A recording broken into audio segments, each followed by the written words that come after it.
Will recreational drugs cause long-term damage? Yes, they will. It depends on how much you use them.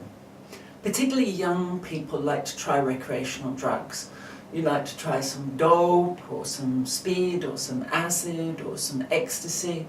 It's common for young people to want to experiment.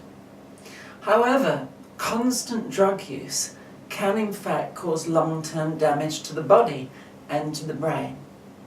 For instance, heroin in the long term can weaken the immune system dramatically. And speed, or crack cocaine, or any form of amphetamine can cause damage to the hypothalamus, and a person is unable to control their temperature very well when they're older. In fact, every time a drug addict comes into my clinic, one of the first things I do is I shake their hand and I feel the inside of the palm.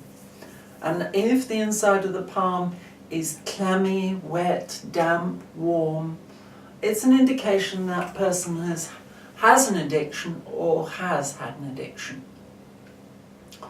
Also, short-term memory and long-term memory loss is really quite profound for many people who have used drugs long-term.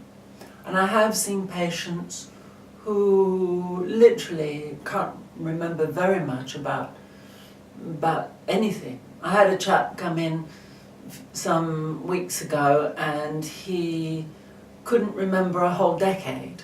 And it was a decade where he took quite a lot of cocaine and he couldn't really remember anything about the decade at all. So the answer is yes. And I'm not saying don't take drugs.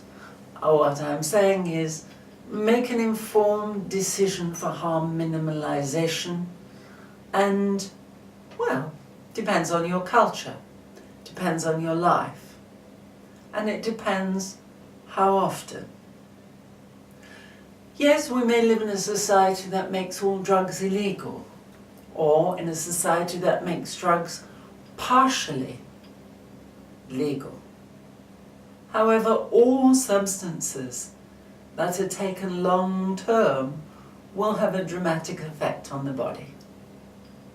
Hope that clears it up. Take care. Bye-bye.